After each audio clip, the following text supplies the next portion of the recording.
Hello and welcome to another Tuke Takeaway. My name is Jack and I'm one of the teachers who works at Tuke School. Today I'm going to briefly explain the engagement model, which is a new system of assessment that supports schools in evaluating the appropriateness of the curriculum for young people who are working at pre-subject specific levels. This was once called P1 to P4. This is not replacing the assessment system at Tuke, but complementing it. So we look at helping students to achieve learning intentions linked to their educational and healthcare plans. What the engagement model does is make sure that we are tailoring the curriculum specifically to the students' needs so as to help them best reach their potential. The first one is exploration, and it looks at whether a young person can build on their initial response to a new stimulus or activity and to see if they start to explore the activity themselves in whatever way is right for them. The second area is realization, and this looks at how the young person might find a new way to explore a familiar activity, or they might discover a new activity they enjoy and they have that moment of realization. The third area is anticipation, and as it suggests, this is all about whether our young person is making predictions, is showing a degree of expectation and excitement. The fourth area is persistence, and this is all about focused attention, having a go and trying again, and persistently wanting to interact with the activity or the person that is available at that time.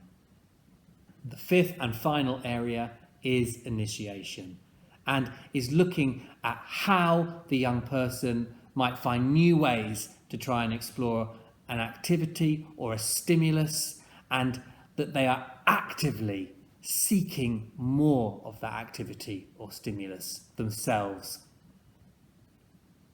There is no hierarchy in these 5 areas. They are all as important as each other and all interconnected. And we're not scoring our young people in these areas either. What we're doing is using these areas as a way to assess how appropriate the activities and the curriculum is for our young people, so as to better support them to be engaged in their learning so they reach their potential.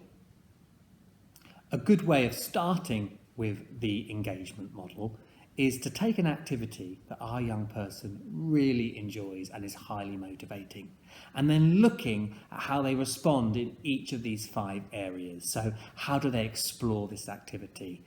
Are there moments of realization? What do they look like? What does anticipation look like in this activity? What does persistence look like? And how is that young person initiating interest in this activity? What we can then do is adapt the curriculum and lessons so as to better serve the young person's engagement. If they're not engaged, they're not learning. So what we want to do is make sure that in these 5 areas we are supporting the young person to increase their focus and their attention and their interest, and that way they're more likely to be meeting their learning intention outcomes. So that's a very brief overview.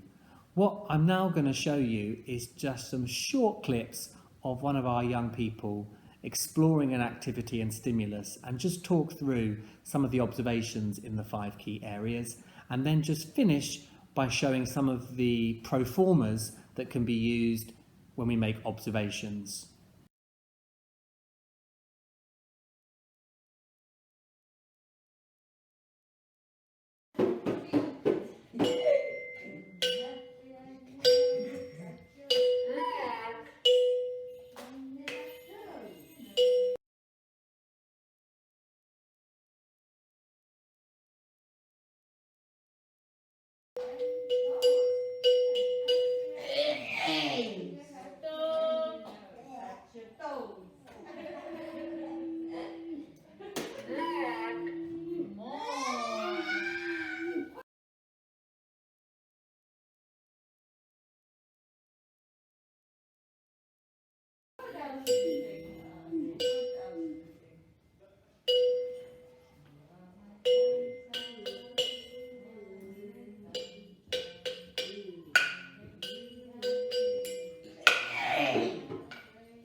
This might all sound a bit complicated, but it's really not.